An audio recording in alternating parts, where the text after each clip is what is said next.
Fala, pessoas. Vamos continuar aqui o estudo do espectro eletromagnético.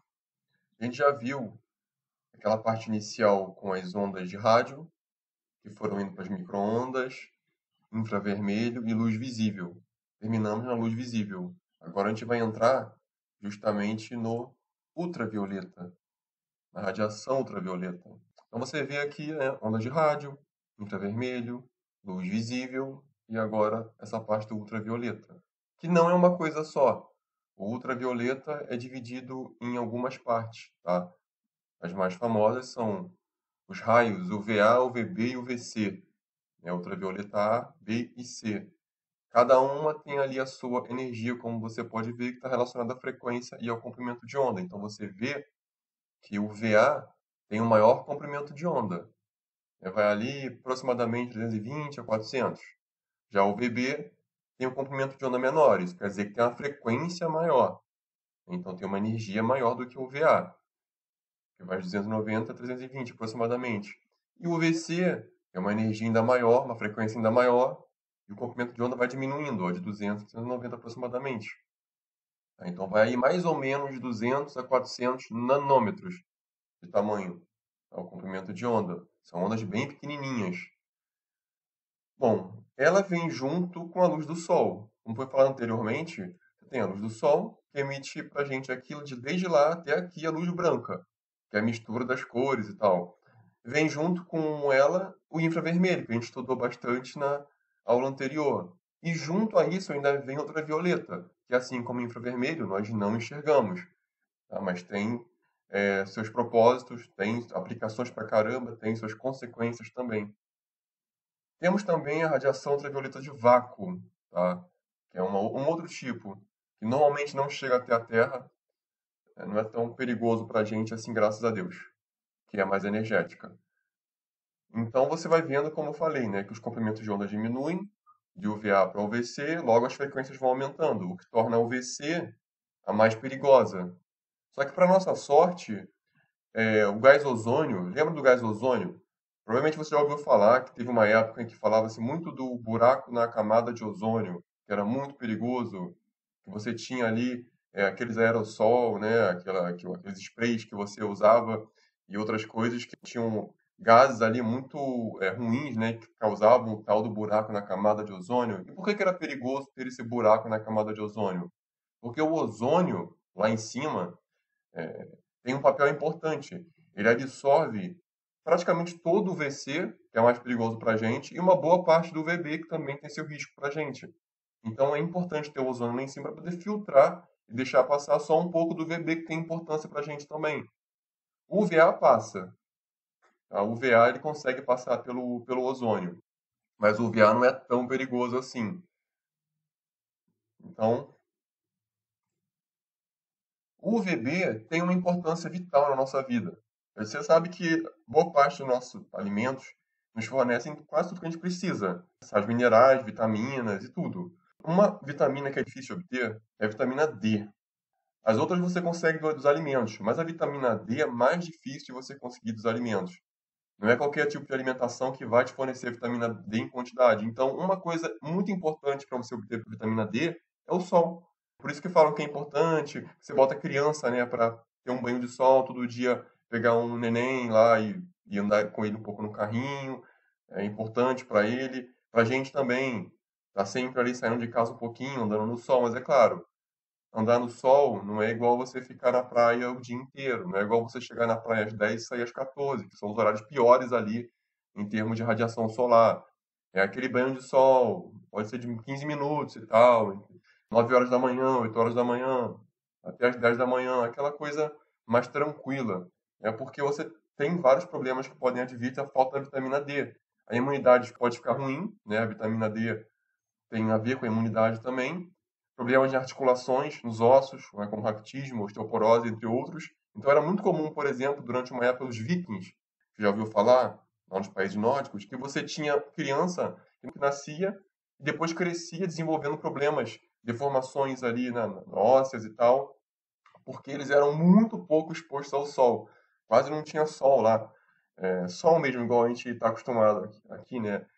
Aí depois que descobriu que, por exemplo, óleo de peixe, é uma boa fonte também, e ajuda a combater ali esse tipo de deformidade e tal, e conseguiram melhorar. Mas você vê que a vitamina D tem importância na imunidade e também para evitar alguns tipos de problemas articulares e tal. A radiação ultravioleta, você já viu isso com toda certeza, né? Quem nunca assistiu um filme ou série em que chegava um perito, borrifava uma coisa numa cena de crime, que não tinha nada, de repente apareciam lá impressões digitais, apareciam sangue e tudo mais. Você detectava, né, que não parecia ter nada com a luz do quarto, quando você coloca a luz ultravioleta, depois de ter borrifado lá o luminol, né, você tem lá claramente que houve alguma coisa, arrastaram uma pessoa cheia de sangue e tal. Então, isso é verdade. Você realmente faz exatamente isso. A ultravioleta é muito essencial, ela reage, né? Ela reage com as substâncias que tem ali, como por exemplo o luminol, né? Você não enxerga a luz, mas ela absorve aquele líquido que foi borrifado, que reage com o sangue, com o ferro do sangue, ele absorve essa ultravioleta e reemite de volta uma luz brilhante, como você vê aqui na imagem. Ó. Isso aqui é por causa do ferro do sangue. O ferro do sangue, ele age junto com essa substância que é borrifado luminol e faz a radiação ultravioleta absorver e reemitir de volta uma luz visível brilhante, criando esse efeito aí fluorescente, né? Muito interessante. Várias aplicações. Uma outra, por exemplo, é filtragem de micro-organismos. Você pode filtrar. Né? A ultravioleta ela tem a capacidade de matar germes, micro-organismos. Então, por exemplo, água é uma coisa que você pode filtrar. A água já. E como é que você consegue, por exemplo, também, além de tudo, às vezes tomar uma água ali que vem da mineral, né? E tudo mais, que não é tratada, vamos dizer. Porque um papel importante do sol é filtrar também. Ele acaba filtrando, ele acaba matando quase todos os germes que tem ali. Então você consegue tomar uma água legal graças ao sol. Por quê? Porque o sol tem ultravioleta, ajuda na desinfecção. Tá? Tem filtros também que vêm com isso. É raro, mas você encontra alguns filtros que vêm com lâmpadas ultravioleta para poder dar uma moral ali no carvão ativado e filtrar melhor a água e tal. Bom, existe também a ultravioleta de vácuo. Essa é muito perigosa, porque ela está numa faixa ali de comprimento menor, entre 10 e 200 nanômetros, ou seja, antes ali da UVC, que começa ali com 200. Só que, por ter um comprimento de onda menor, ela tem maior frequência. Ela é mais energética. Então, o dano que ela poderia causar a gente seria grande, tá? Bem grande. Só que, para nossa sorte, o oxigênio que está no ar absorve tudo. Então, é impossível. Esse tipo de ultravioleta do vácuo não chega até a gente. Ele é absorvido ali pelo oxigênio que está no ar e a gente não sofre os efeitos.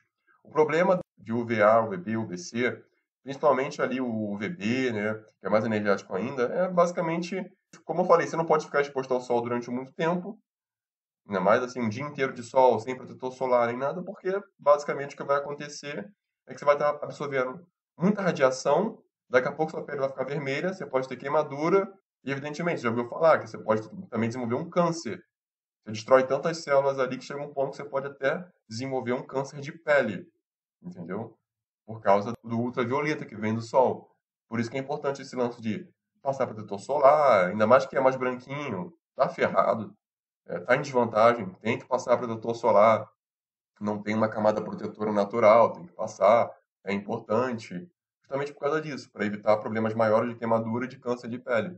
Os óculos de sol também são importantes, porque com o tempo você pode ter ultravioleta, tanto faz se é UVA, UVB, a partir do azul já começa a te causar dano, da luz azul. Então não é bom você ficar tão exposto assim à luz azul, muito menos violeta também não, mas ultravioleta é ruim. Então é bom um lugar que está muito claro, que tem muita luz do sol, usar um óculos escuro que tem a filtragem UV400, que chamam, né? Que é basicamente ali o VA e o VB. Os óculos minimamente bons fazem isso, então é importante. Raio-X.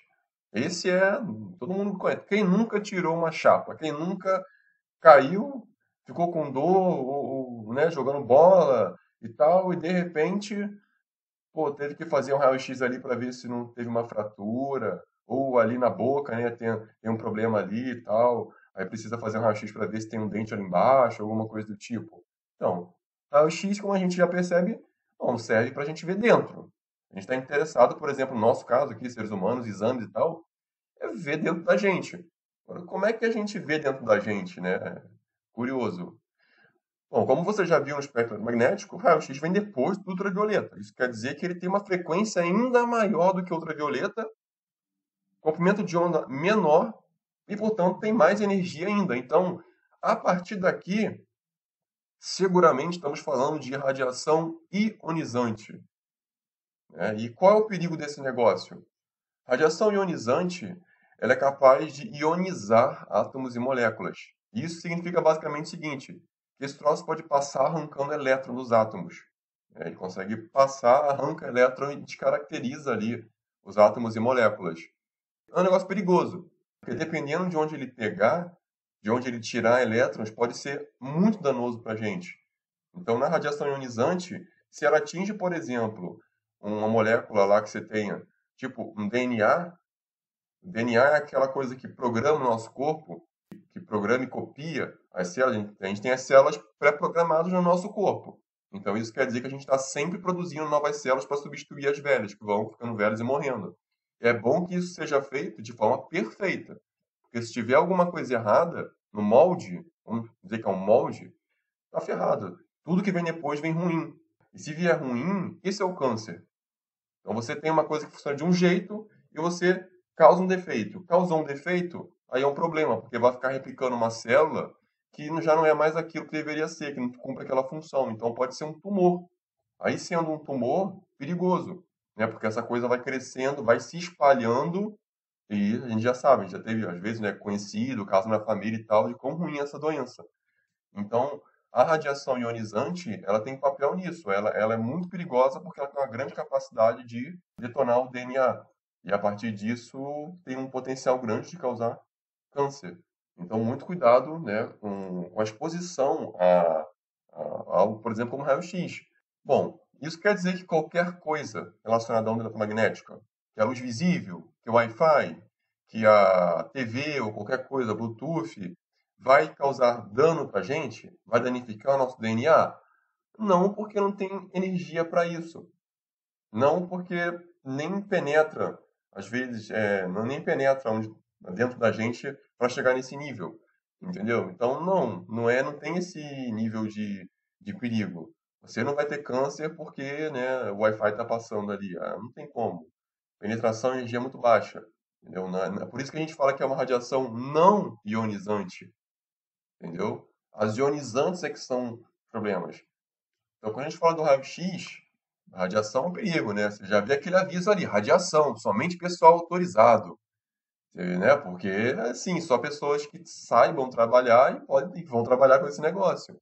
Você vai lá fazer o exame, tem pessoas qualificadas para fazer, tem um radiologista lá qualificado para fazer, com toda a questão de proteção para ele mesmo, para o outro e tal. Você não pode acessar qualquer lugar.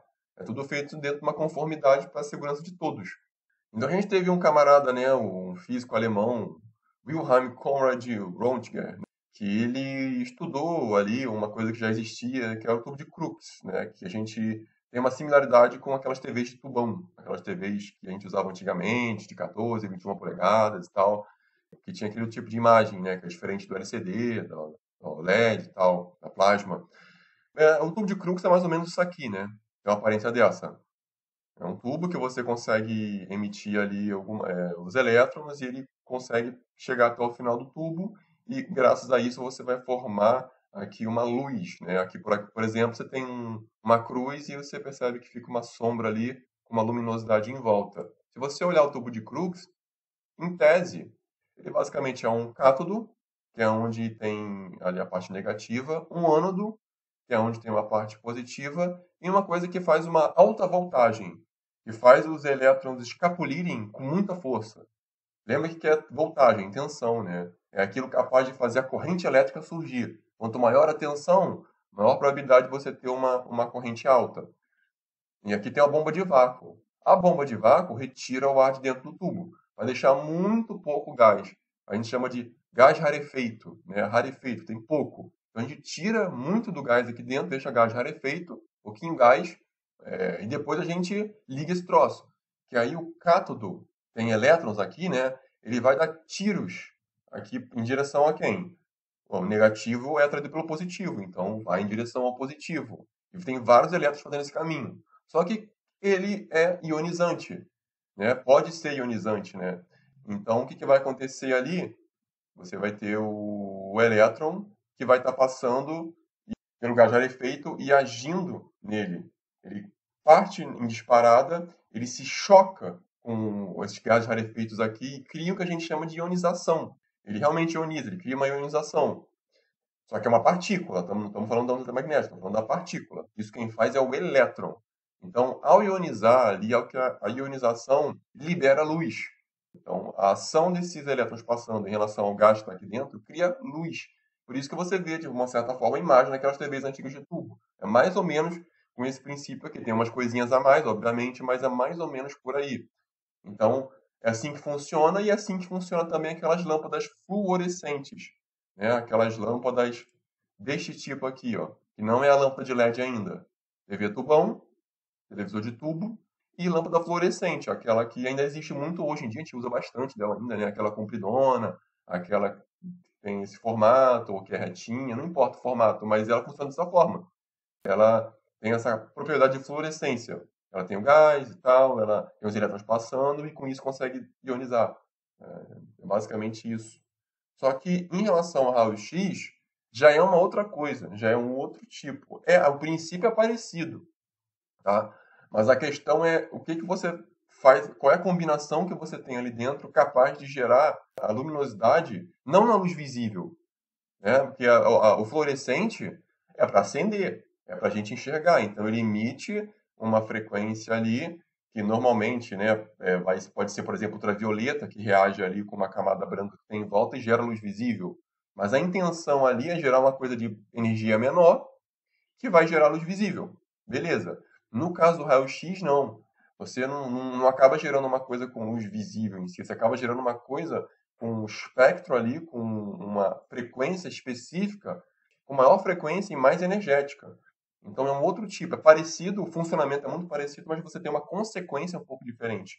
Então o Röntgen, o que ele percebeu foi até um pouco sem querer que quando ele usou o tubo de Crookes, né, e por acaso na mão da esposa e tal, ele tinha uma chapa, né, aquelas chapas, não chapa igual que a gente vê hoje, mas era igual aquele filme de câmera, sabe? Aquelas câmeras, aqueles filmes negativos ali que você tem, né, que você tira a foto, a imagem vai para ele, depois você revela. Então, hoje em dia a gente usa mais tudo digital, né, mas antigamente usava muito isso. Então, num filme desse, ele conseguiu, de repente, opa, peraí, viu que tinha a imagem da mão da esposa com o anel e apareceram os ossos, né? Coisa estranha, né? Conseguiu fazer aparecer os ossos sem a pele, sem músculo, sem gordura, sem nada, e pela exposição ao raio-x. O problema é que naquela época tem até alguns relatos, né? Até algumas imagens aí de pessoas que se expunham a isso. Vamos tirar uma foto aqui, vamos tirar uma foto em grupo, vamos tirar foto da família. Tinha umas coisas bizarras assim, né? Fotos de todo mundo aparecendo osso, né? E as pessoas não, achavam que era legal, de uma certa forma que não sabiam, né, qual era a consequência daquilo, o quão negativo podia ser o efeito daquela exposição. Então era uma coisa legal. Vamos tirar foto da família, todo mundo parecendo uma caveira. Só que o problema é que começaram a aparecer queimaduras e outros problemas mais sérios, né, como no futuro ali, câncer também. Então, não é ideal, como você pode perceber que se você já fez o exame de imagem do tipo raio-x, que normalmente você segura uma placa, né, você fica numa posição específica, eles focalizam na região onde querem tirar a chapa, né? Então, aquela proteção que você segura às vezes, ou fica em cima de você, que é aquilo? Aquilo é uma plaquinha de chumbo ali. Só para garantir de que naquela região, com certeza, você vai ter o raio-x não conseguindo passar de forma alguma. Entendeu? É importante isso porque você não adianta você querer tirar um raio-x do tórax e pegar tudo, né? Pegar a sua região genital, pegar a sua cabeça, pegar seu braço, pegar tudo. Não, você vai se expor de maneira absolutamente desnecessária. Tá? Então, não é uma coisa que você deva fazer com frequência e muito menos sem proteção. Toda semana eu vou fazer um exame de raio-x? Pô, não, você quer desenvolver um problema então. Mas se fizer muito raramente, aí tudo bem, né? Só porque você fez um dia na sua vida, 5 dias na sua vida, não quer dizer que você vai desenvolver um câncer, né? Isso não vai acontecer. Não é assim que funciona. Bom, o comprimento de onda é muito pequenininho, né? 10 a menos 8 a 10 a menos 12 metros. É 0,0000000 metro. Muito pequeno. Então, é uma ondinha muito, muito pequena. Um comprimento muito pequeno. E só que as frequências são inversamente proporcionais. Logo, as frequências são altas. Como você pode ver, 3 vezes 10 a 16 dá 3 vezes 10 a 19 Hz. Então, cara, 3, 0, 0, 0, 0, 0, 0, 0, 0, 0, 0, 0, 0, é muito zero Hz. Então, essa onda se repete muitas vezes, porque ela é muito pequena. O que torna ela altamente penetrante e potencialmente o quê? Perigosa. Alto poder de penetração. Bom, quando a gente faz o exame, o que ele exatamente faz? Como esse raio-x tem um alto poder de penetração, é fato, ele vai passar por qualquer tecido mole. Pele, músculo, gordura, ele passa. Ele passa direto. Ele vai passar por você e vai até atrás de você. Vai passar por você. Osso, já não. Alguns tecidos mais rígidos, além do osso, já não passam. Então ele para ali, para no seu osso e você consegue formar uma imagem. Essa imagem é o seguinte: hoje em dia, já faz um tempo, como é que você tem? Você tem uma chapa que ela é meio esbranquiçada, transparente, tá? Ela é meio branca, meio transparente, e você fica com ela ali atrás de você. Você vai tirar um raio-x do tórax. Então vão calibrar ali bonitinho, vão botar na posição certinha e vão disparar ali o raio-x. Ele vai ser disparado, ele vai em direção ao seu tórax e vai passar. Quando ele passar, ele vai parar nos ossos, então a chapa vai continuar o quê? Branco transparente, como está vendo aqui na imagem, porque parou, não aconteceu nada. Só que onde ela passou, por exemplo, pelos tecidos moles aqui, ó, entre as suas costelas, essa parte aqui ao redor, né, ali e tal, onde ela passou naquela região, vai fazer com que essa chapa escureça. A propriedade, a chapa é feita para isso. Para quando receber a radiação do tipo raio-x, ela vai escurecer na hora. Vai escurecer ali logo depois. Então você vai ter uma imagem formada exatamente assim. Onde ela passa, fica mais escurinho, e onde ela não passa, fica mais branquinho. Então você vai ter uma coisa com esse perfil aqui, ó. Exatamente os seus ossos aparecendo e outras coisinhas, porque é onde não consegue passar o raio-x. Agora é a parte extremamente perigosa, raios gama. Radiação ionizante, como você pode imaginar, e mais perigosa do que o raio-x, porque o comprimento de onda é ainda menor, 10 a menos 13 para menos ainda. 10 a menos 13 é o mínimo. Tá? Vai ficando cada vez menor, 10 a menos 14, 10 a menos 15, são frequências muito elevadas. Como você pode ver, passa dos 10 a 20 Hz. Ó, haja zero aqui, né? Então é uma coisa com uma energia enorme. De onde vem essa radiação? Bom, se você já estudou ali na física, por exemplo, a física nuclear, né, aqueles decaimentos alfa, beta e gama, na química também, provavelmente você deve ter visto isso, a gama está dentro disso. A gama é mais perigosa do que a alfa, beta ainda. A gama, ela é basicamente luz. Por que ela é luz? Porque ela é uma radiação eletromagnética, só que com uma frequência elevada e comprimento de onda pequeno, altamente energética. Quando você tem um núcleo atômico, né, aquele negócio que tem prótons e nêutrons no núcleo e elétrons em volta. Quando você tem um núcleo desse que está instável por algum motivo, né, tem uma quantidade ali desproporcional de prótons e nêutrons e tal, e ele está instável, para ele gerar estabilidade, ele vai começar a cuspir partícula, cuspir energia. Então aquele núcleo ele está instável. Ele vai começar a emitir partícula alfa, beta, ele vai emitir partículas, que são partículas, mas ele vai emitir também gama. E gama é luz, é energia.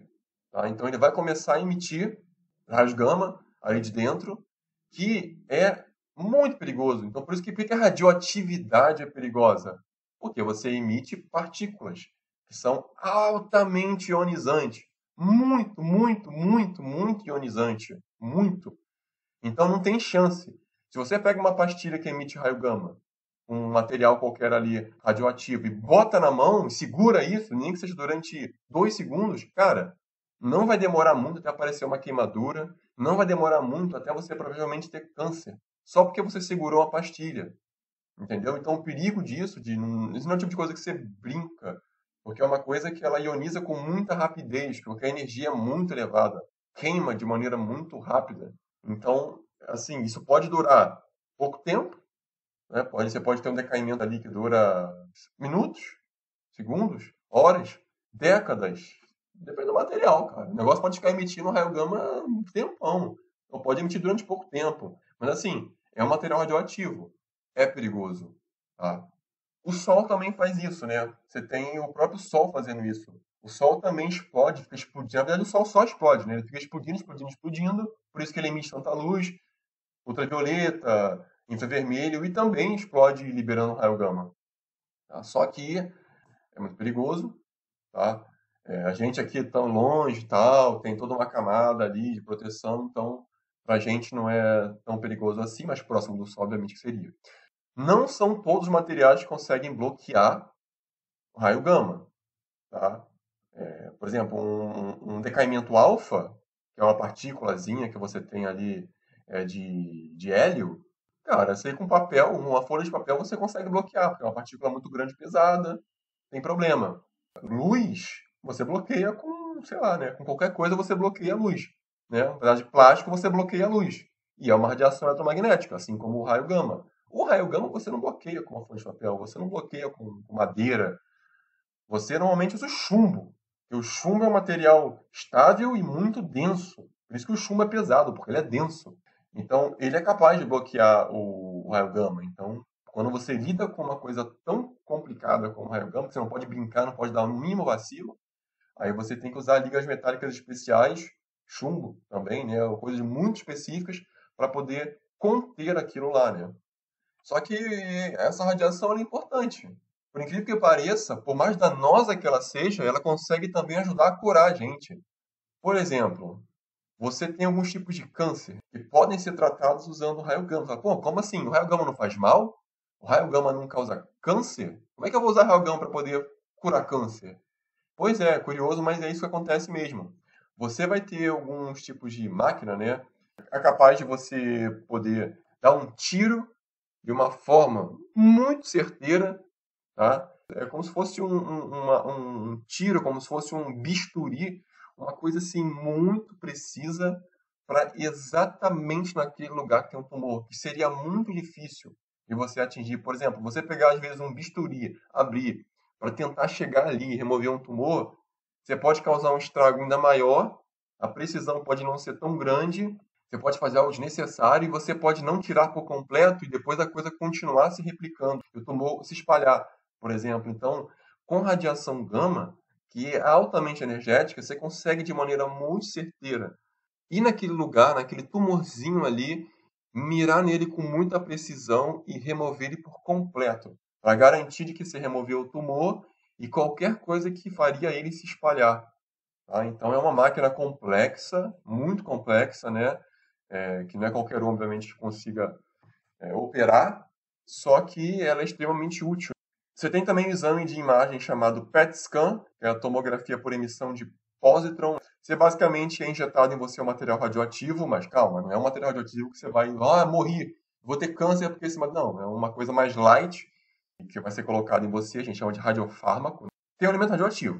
Ele vai percorrer seu corpo, né? Ele vai passar pela sua corrente sanguínea ali e tal, e pela região onde tem câncer. Ele vai passar, vai se espalhar por você todo e vai passar. Como a região que tem câncer ela tem muita atividade, exagerada atividade, ela fica se replicando de forma muito exagerada, tem uma atividade alta e anormal ali. Então, o que, que você vai ter ali? Esse material radioativo, ele tem um positron. Esse positron nada mais é do que um elétron positivo. Então, isso existe. É um elétron, só que tem carga positiva. Quando ele encontrar um elétron ali que tem em alta atividade, o que ele vai fazer? Eles vão se aniquilar.